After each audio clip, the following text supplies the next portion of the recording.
برادران اسلام، جن لوگوں نے بسم اللہ کی عظمت و رفعت، قدر و منزلت اور ادب و احترام کو پہچانا، ان لوگوں نے بڑے بڑے منافع حاصل کیے۔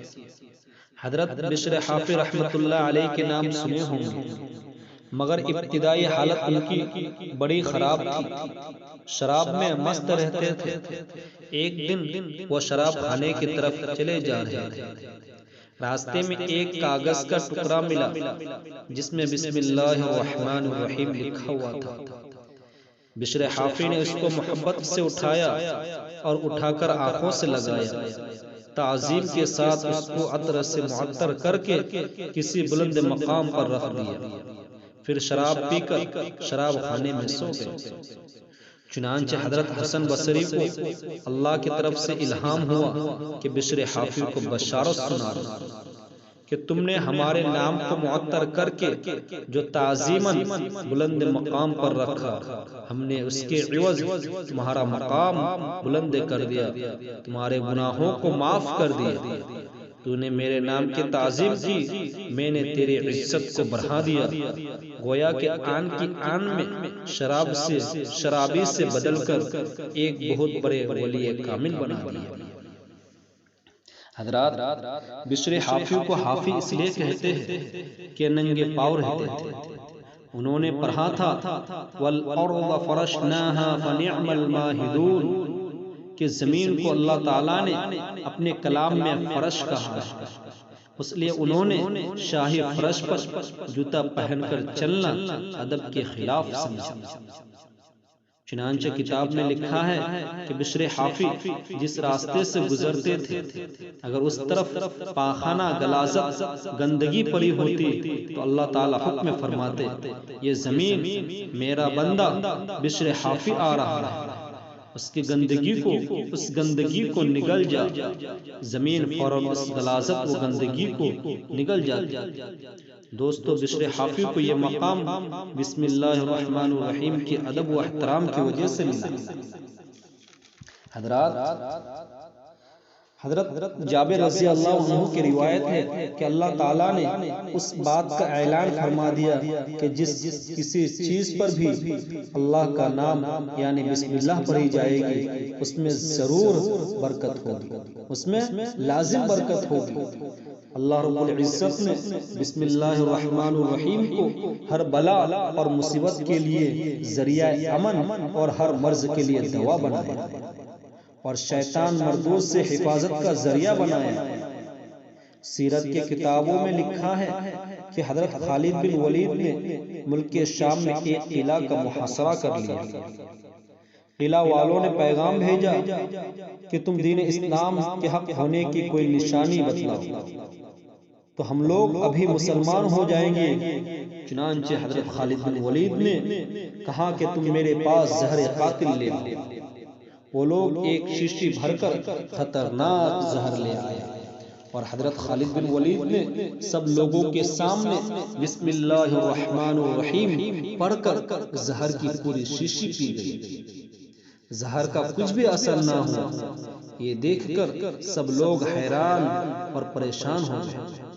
سب کے سب مشرف اسلام ہو گئے اور قلعہ مسلمانوں کے حوالے کر دیا۔ بسم اللہ کے اندر عجیب و غریب تاثرات ہیں میرے دوستو۔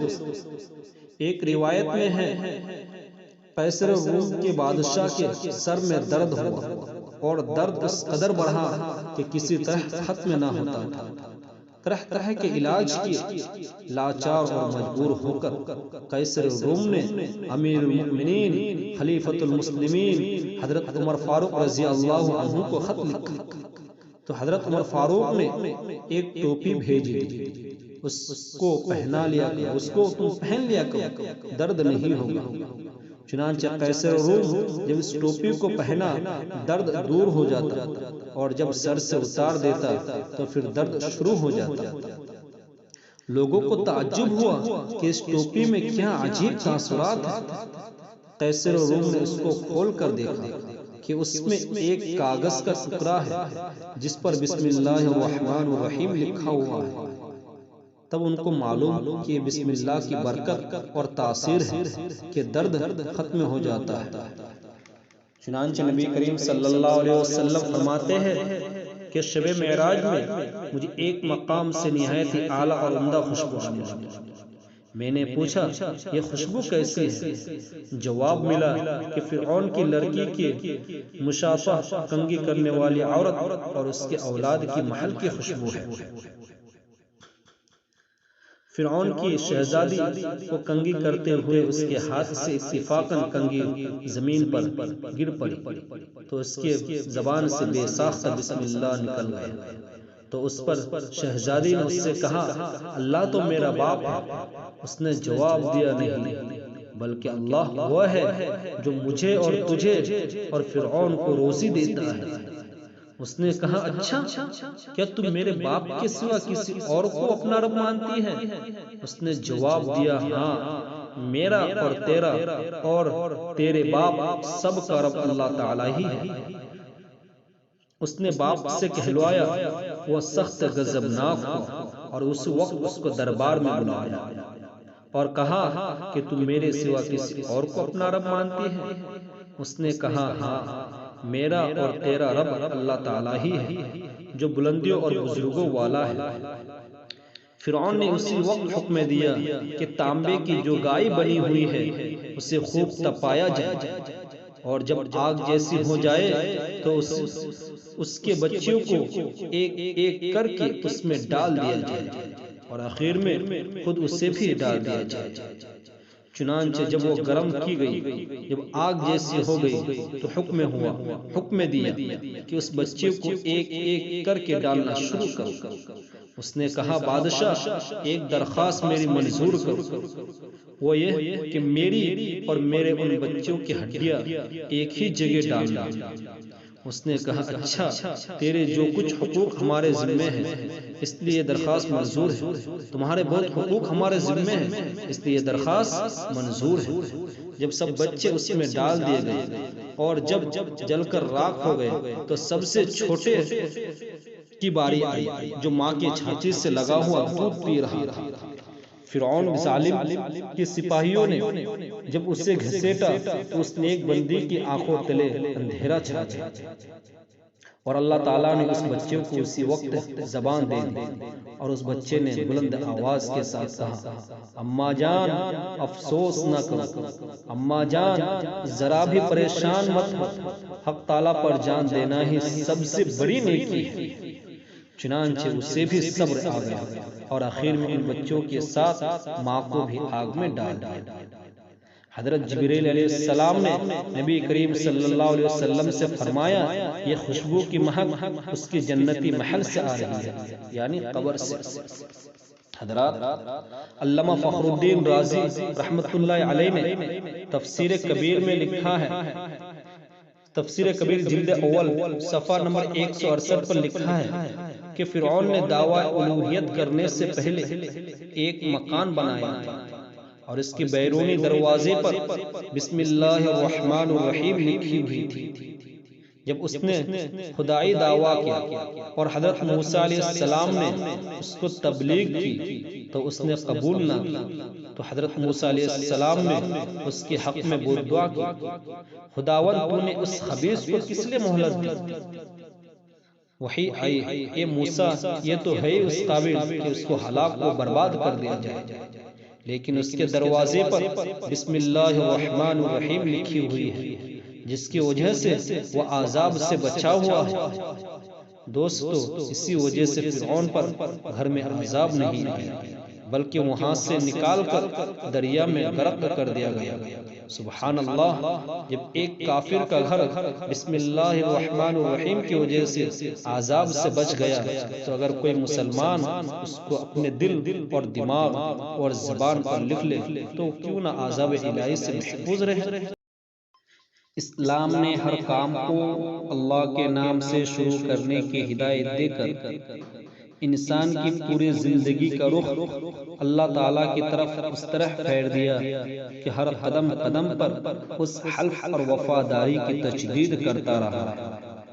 میرا وجود اور میرا ہر کام بغیر اللہ کی مشیت، ارادے اور اس کی امداد کے نہیں ہو سکتا، جس نے اس کی ہر نقل و حرکت اور تمام معاشی اور دنیاوی کاموں کو بھی ایک عبادت بنا دیا ہے۔ عمل اتنا مختصر ہے کہ نہ اس میں کوئی وقت خرچ ہوتا ہے نہ محنت، اور فائدہ اتنا جامع اور بڑا ہے کہ دنیا بھی دین بن جاتی ہے۔